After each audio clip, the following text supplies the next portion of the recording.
Hey everyone, so decided to do something a tad bit different. I was just finished up a chess game this evening with my regular playing partner, and managed to pull out a win. The game was interesting because it says, well, both of us did, but I made a series of blunders here.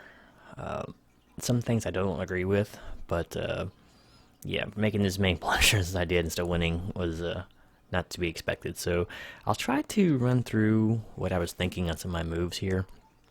It's kind of hard because this game got played over the course of several days, so I'll just have to take a look at it and see what comes up. So let's just do this one step at a time. All right, so looks like he's going for like a reverse English opening. So I'll just go through some standard stuff here. Opening, he's already pressuring C C pawn. I think I'm getting ready to fianchetto my bishop here. Also, in case he does decide to trade this pawn here, I can just equalize again. It will also open up the file for the B file for my rook. Okay, so he pushes the pawn further and forces my hand with the knight a little bit, so I'm having to move the same piece twice in the opening, which is bad for me.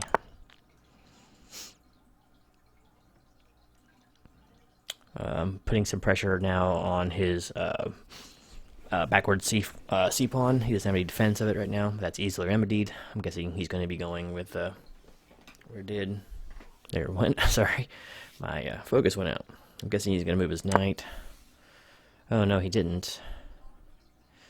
He did it with pawn, so is now defended by bishop. So good move, of course. Just trying to get the minor pieces out. Same with him. He does defend his pawn here. That move. I'm just trying to shore up the center a little bit. He's got a more advanced center than me, but I have a pretty decent pawn chain going on here, especially if I can push the B pawn a little more. Okay, just a standard development move. This one, what did I do here? So I pushed A6. Now I'm trying to remember. Oh yeah, I'm cutting off his knight. So basically, right now his knight has nowhere to go other than the A file and to over to A4, which is definitely not good because I would go after him again.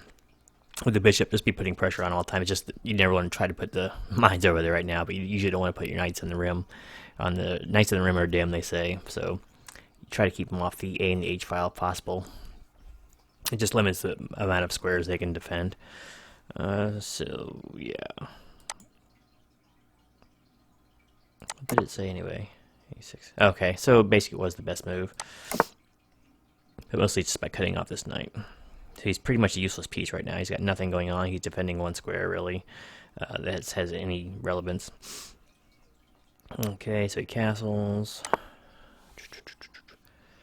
Okay, so standard pinning move. Just pinning a knight a little bit here with my bishop. It's easily defensible. He'll probably move his queen out of the pin. Nope. Okay, so he does his own bishop move. It's an interesting move.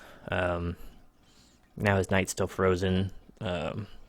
He's probably not eager to push his H pawn there. There's no rush. It's not like I could take here and mess up his pawn structure, but unless he'd probably just take back with the queen. So it's really it's a no good trade, and I'd rather keep my bishop pair if I can. Okay, a little rook lift here. What was our logic here? Trying to remember. Oh, I'm probably gonna stick it behind the B pawn and start pushing, if I recall. But just a lot of times when you get a chance to do a rook lift, it's usually a lot of times is a good idea. I do have a little issue here with the king being a little bit exposed. It's not gonna be an easy castle. I still have at least 2 moves before I can castle, and I'm kind of reticent here from pushing this pawn. It's gonna kind of mess up my pawn structure in front of my king if I push right now. So I may have to wind up artificially pushing later. We'll see. Okay, so just a standard retreat move. He gets out of the pin, and he opens up a little bit of discovery action, but not too bad. It's already covered. So okay, so I'm putting the question to his bishop whether he wants to take the knight or not. If he does, it'd actually make it easier for me. I think that was part of my logic here.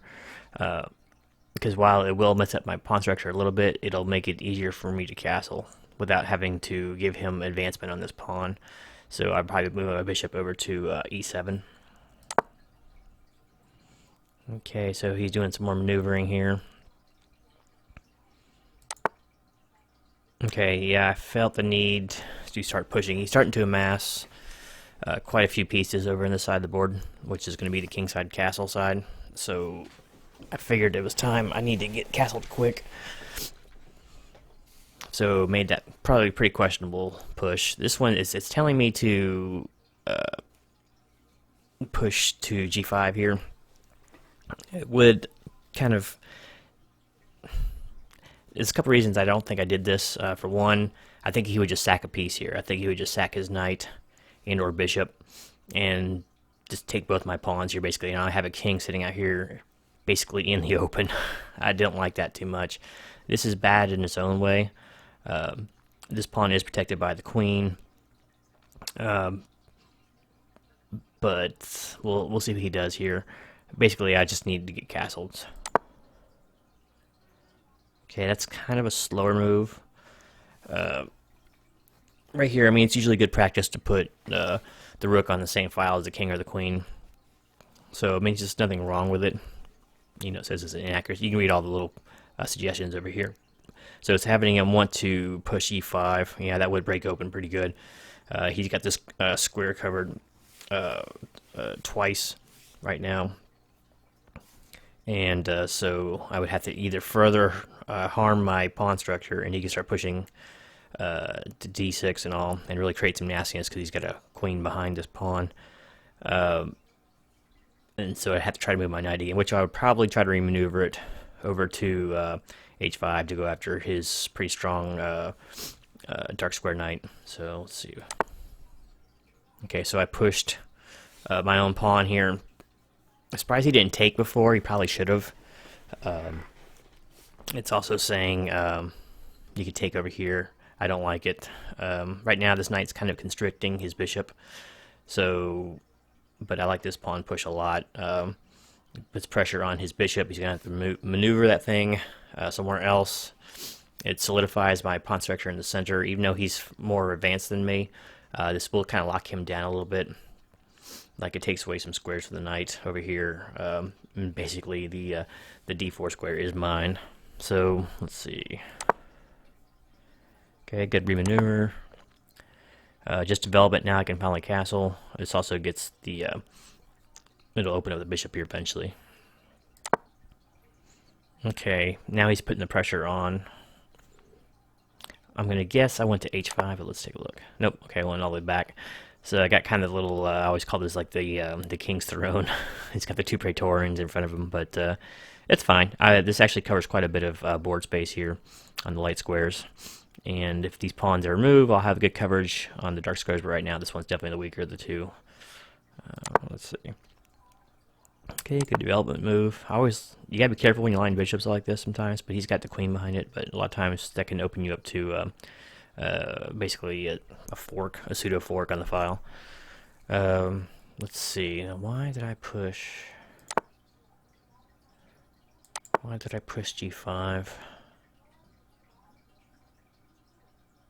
I think I'm just cutting off his bishop a little more. I figured since I can move my knight pretty soon, I can cover g5 twice, but I can't exactly remember why I push it like this. I don't think I'll be castling with looking like that, unless I advance my king. But we'll see. It'd be so much easier to do this while it happens. Okay, so that's a good little remaneuver there of his knight. Okay, it's time to start pushing on the queen side a little bit. Kind of a pseudo pawn storm. But we do need to break this impasse here somehow. Okay. Now I push further. So really closing the position up over here. It's almost getting to the point where you have to sack a piece to get anything moving out. I'm probably going to start remaneuvering this knight before too long. And just try to get him around there and then shore up this with my A-pawn. But let's take a look. Okay, he's doing some remaneuvering himself. He's really amassing, once again, a lot of pieces for the big attack. I think I brought my knight back. Two reasons. One, it kind of shores up the defense of g5, and it also opens my bishop up a little bit. It helps with defense, and yep, that's pretty much it there, I'd say. Okay, saying this is a blunder, saying knight to g3 is the best. That would start putting a lot of more pressure. He could start infiltrating with his knights, which would be bad for me at this point. He's got a safe outpost for him here over on h5. Once again, not the best squares, but if this is the king sign for castling, if I do plan on castling, it would be a little comfortable. Let's see. So I take...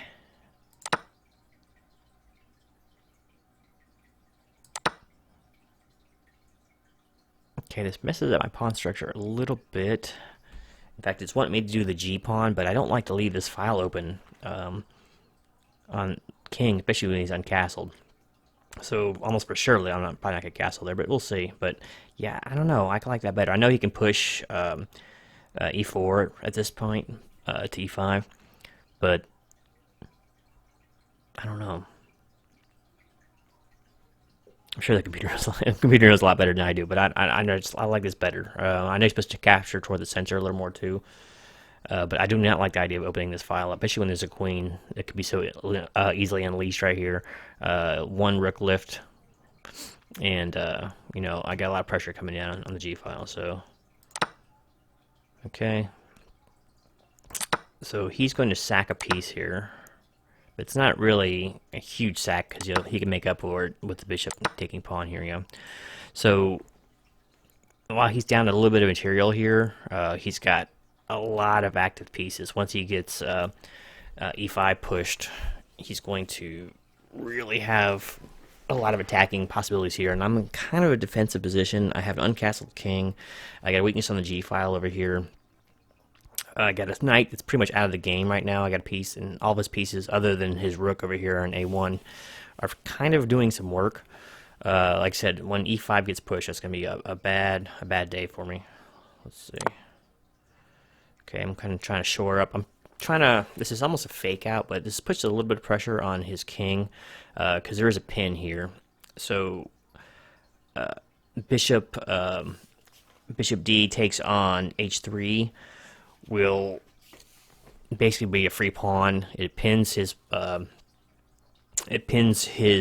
g pawn, and it opens up all kinds of discovery idea, or not discovery, but it opens up a check on the next move. So he'll have to do something like bring his rook up to e2. That's not necessarily a bad thing, so he gets a rook lift, but he'd much rather make it up the next rank, so he could have a more effective one. But so he'd have to defend that. He can also, it's not a huge deal, even if other than winning a pawn, and I'm already up a little bit of material, but it's not a huge deal to give that one up and then hide behind or hide over in the h file. I think he'd be okay for a while, but he just have to watch out for, now I got a bishop slicing this way, I'd be cutting him off. I have, basically he'd be trapped over here in e1, so if I was able to maneuver another piece over that way, it might be a lot of trouble for him. Okay, saying blunder, so queen h5. Queen h5 is pretty nasty. It would kill my pawn here. He's going to win this pawn almost. He's just going to win that pawn unless I bring up, excuse me, the rook to defend, but that's crazy because then he push e5. So yeah, probably a bad look. I do like the rook lift, and I see what he's trying to do. He's going to put it to my rook over here. Oh, so I blundered here, did I? So bishop to g5 is best. So it's trying to get me to trade off pieces. What was my rationale on this one? I'm trying to remember. There's nothing to attack here. The only really other safe squares, there's actually no safe square right there. I can't remember what I was thinking here. We'll see another move or two. Maybe I was doing a maneuver, I can't remember. Okay, yeah, e5. It was time to push e5. That's the move I've been dreading for a while. Okay, here I'm making room for the knight, so I'm going to do a remaneuver, it looks like. And here it's trying to get me to sack a piece. But it's not really a sack because there's a pin right here. So actually, yeah, I could have got rid of his dark square knight there. Or dark square knight, his dark square bishop. So yeah, that was a pretty bad inaccuracy on my part, almost a blunder, I'd say. I mean, he can still. Well, let's see. His bishop would be basically trapped. He would have to defend with queen or something, but I think I would happily trade this knight right now for that bishop. Okay, here comes the dreaded e5. And if I remember correctly, I ignore this. Let's see. No, I didn't. Okay, I saw the pin there, and so I'd take advantage of it there. I think I was moved too late, though. But let's see. Now, he does have a free pawn, and it also defends his bishop. Let's see if he takes it. Nope. Okay, I think here now is when I start saying, the heck with this, I'm going to start trading down. Let's see what I do here. I don't know how I take this. Let's see. Okay, yeah. Take with the knight. Makes sense. Now he's going to take my bishop. Okay, now basically my idea here is I switch gears. It's like, okay, I know I wasn't going to castle anymore anyway. And I have no desire, even if I could right now, to take his pawn. Because his pawn's actually, that's what's keeping me safe right now. I am locked in a little bit. But his rook is not doing anything to me back there right now. So I don't mind that so much. I'm sure I just move the queen here. Okay. Pretty standard stuff. I could take his light square bishop, but it's really not doing that much right now. Okay, what was my logic here? Saying a blunder or two. Let's see. H5. Is it time to push H5? It's still pinned. The pawn is still pinned, but that square's defended, so I'm not sure. Maybe he's, I don't know. And what was I thinking here? Probably remaneuver over to E5. Or I could take this pawn back if I want to, but I really don't like that too much because it's then my knight is pinned. Okay, he took for me. Let's see how I take back. Yeah, I figure I take back with rook. That's like it's like a artificial rook lift in a way, but it's like you're taking and doing the rook lift at the same time, so it's kind of almost saves a move, but not really. This pawn is still pinned. I wonder if I'll try to take advantage of that. Okay. Now he's bringing a little bit of pain over. I'm going to go after my king. It's pretty safe behind this pawn. It is horribly exposed, and right now I got a pawn under attack. So let's see. How do I defend? I mean, it's not really, but he will be an attack if he brings his other rook or his queen over. So he's going to make Alekine's gun, looks like, when he has all three lined up. That would be really nasty. Let's see what I do. Okay, it says I blundered here. I think I was just trying to put pressure. Rook takes.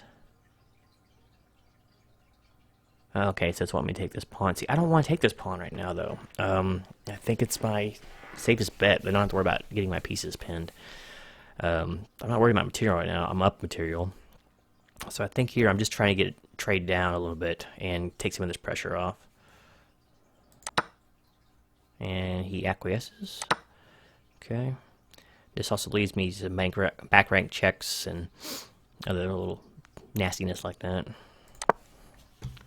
Okay, I'm probably going to start trading down again. Unless I go for a check, but I'm pretty sure I trade down here, yeah. So I think I'm pretty comfortable at this point. Because I'm up a pawn. He has a really, really, really strong pawn chain here, though. That's really good. He's got a extremely advanced pawn on the e-file with the rook behind it, so that's really strong too. So there's a lot of things going for him right now. I have an isolated h pawn. I have an isolated f pawn. I do have excuse me there. I do have basically two minor pieces to his one, which is good. I'll probably be winning back this e pawn anytime now. I don't have to worry about the pin so much. But so he does have some advantages over me here, especially with this d pawn. That's kind of hard to deal with right now, but I feel pretty comfortable here. Yeah, I figure I start trading down even more. I'm sure I trade rooks here too. Yep. Okay, so I'm going to try to go with just my majority on the minor pieces here. And I'm going to probably going to start getting my king into the game real fast here. I'm a little bit behind the king in development too. He's up there pretty far. Yeah, here I go. So I want to centralize. I want to cut him off of this row. So I'm guessing I need to go to F6. Yep. Oh, it said knight to b7 was the biggest or the best move. See, I don't know. Once again, I think it's thinking it's going to bring it over here to block the progress of the d pawn, but I don't like it. I'd rather cut this king off right now. And even if he advances his g pawn, I'll still just take. And he cannot take. Oh, he can take with a knight, but that doesn't really hurt me. This pawn's defended. Just let's see what happens. Okay, starts advancing on the h file. Probably going to get ready to push g5. I'm not even looking over here, so okay. Now I start to get ready to come up here and block with my knight. This side's all his right now, so I gotta figure a way to get my king up in here to start eating these pawns up. Okay, so he pushes. Okay, I think, what was my rationale here? It says king takes on g5 was bad. Oh, it wanted me to take, yeah, with my pawn. What was my rationale here for moving here? If he takes, I forget what my rationale for that move was.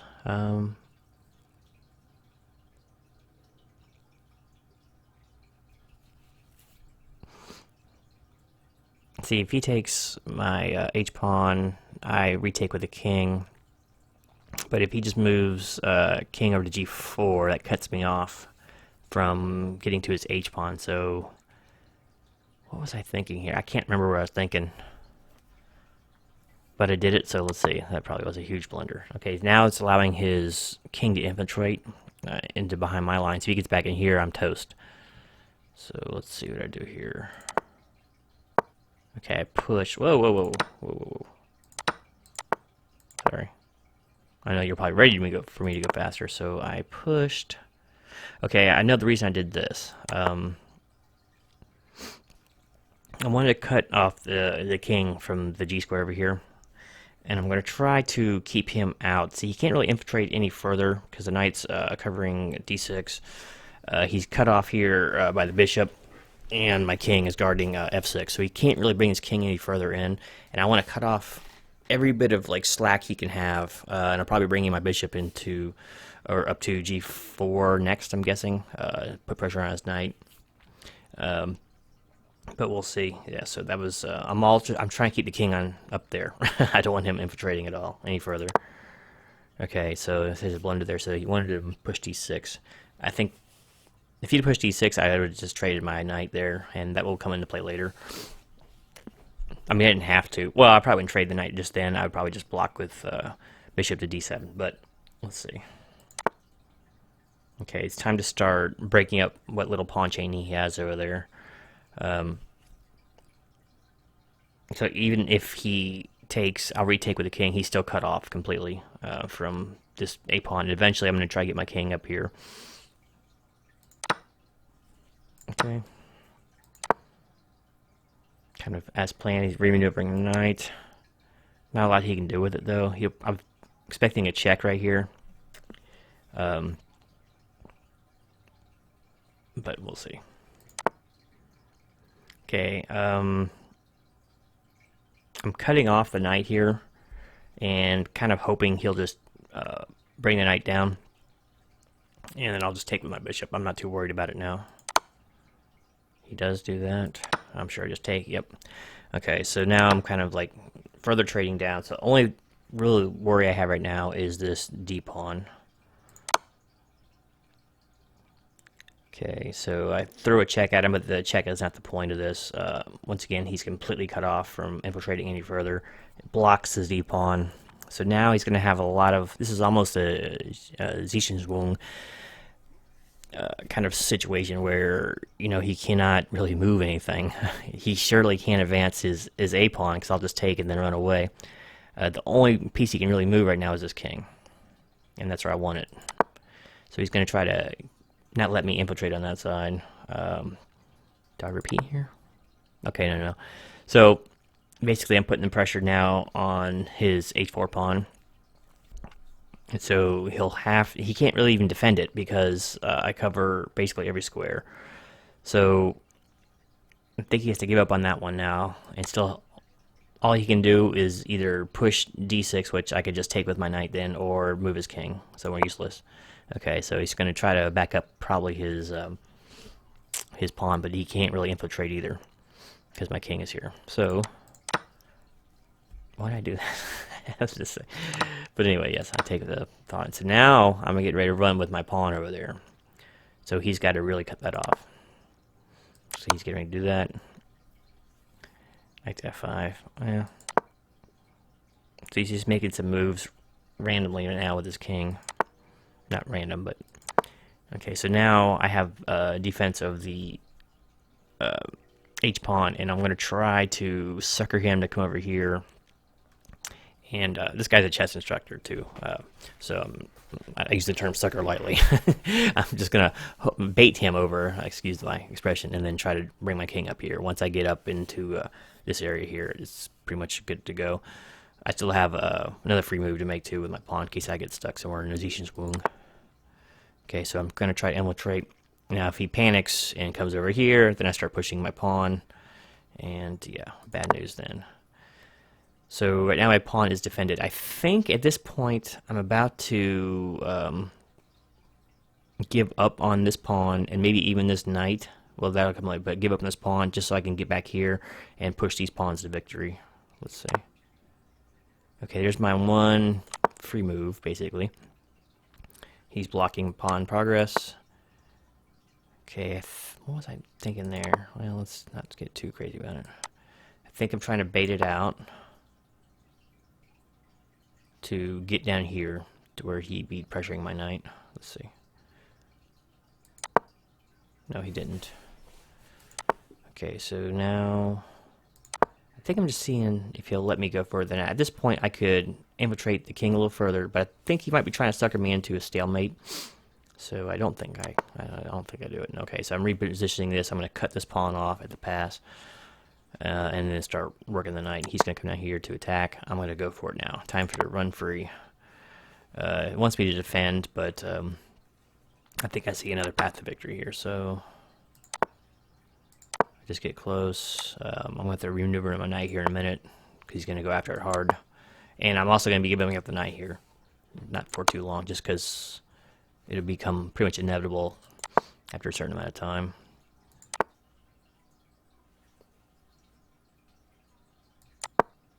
Actually, the reason I went over here because I was just going to take this pawn, or excuse me, I wasn't going to just take that pawn. I was kind of just here or there. I mean, he still has to advance 2 squares, so he won't have time. Okay, he shouldn't have pushed there. That was a pretty big mistake, I think. I still have 2 ways to take care of this. I can either leave, and I'm probably just gonna move the knight in, or the king in. Yep. And now it's time to start gobbling pawns. Okay, now he felt kind of panicked here, and this is where I'm gonna part with my knight, I bet.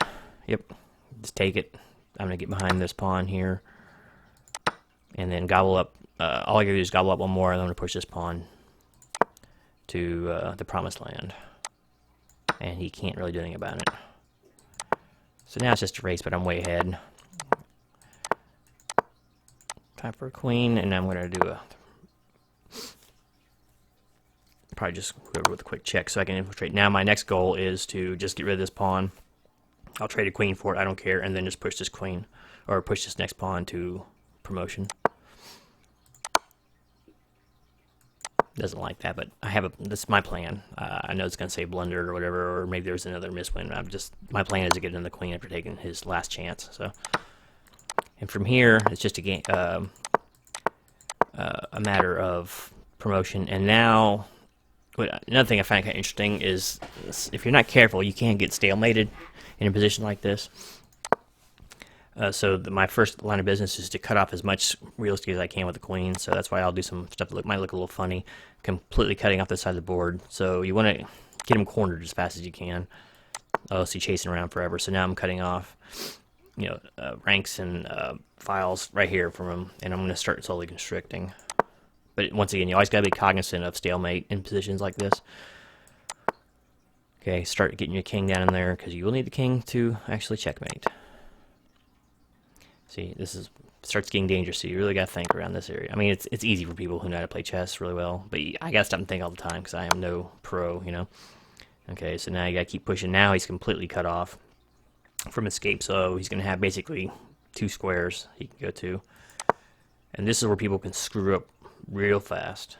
So you got to move the king in, and then the checkmate has to be delivered with the queen, of course. But so for those of you who don't know, or might be unaware, with stalemate, yeah, like I said, if you get too greedy here, like say if I move a queen for whatever reason to f7, that's stalemate. It's done. We just tied the game. Kind of an easy win. So yeah, you got to be real careful. So now basically I'm just guarding g7. So next move is inevitable. Checkmate. But yeah, I think it was a fun game. Just because I had a passed h pawn, defended, and I probably could have pushed the king up to victory, but it could have been a little bit weird. I had a king and knight to support it, so I probably could have done it that way, but I was like, you know what, I'm going to trade it all down and calculate about 10 moves out or whatever, and then just try to go with the pawn victory. I had a few wasted king moves there. I saw that now on the replay there, but that was, I don't know, it's kind of interesting. I haven't done a dual promotion game in a long time, and so I don't know. I just enjoyed that end game a little bit because it doesn't usually. It was a weird one because it was like he was up material. He had a good pawn chain, or I was up material technically, but he had a really good pawn chain. He had a more advanced king, and stars just align a little bit. But my favorite part was kind of controlling. Sorry, let me go back here. Was controlling the infiltration of his king. I don't think he ever got past like the 5th rank or anything, but let me see. I mean, when I didn't want him to. Sorry about all these clicks. Just a ton of moves. How many moves was in this game? Almost 80? That's a lot of moves. There was 80, actually.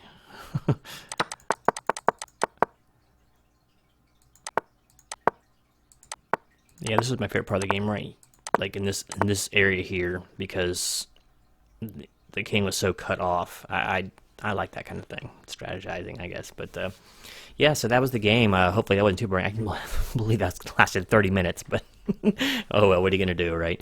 Yeah. So if you ever want to see more of these, I don't play against too many other people, but if you do play on chess.com, I am Ajax_76. Go ahead and shoot me a friend invite, and maybe we'll play a game or two. Yeah, I don't know, fun game. Maybe I'll go through some of my older games that I think are interesting, including some losses, of course. But yeah, if you want to see one of these, just let me know. All right, well, this is pretty late now, Saturday evening, so I better get to bed. All right, hope you all enjoyed. Until next time, this is Genome, wishing you as good as Karez or Tal or basically anybody out.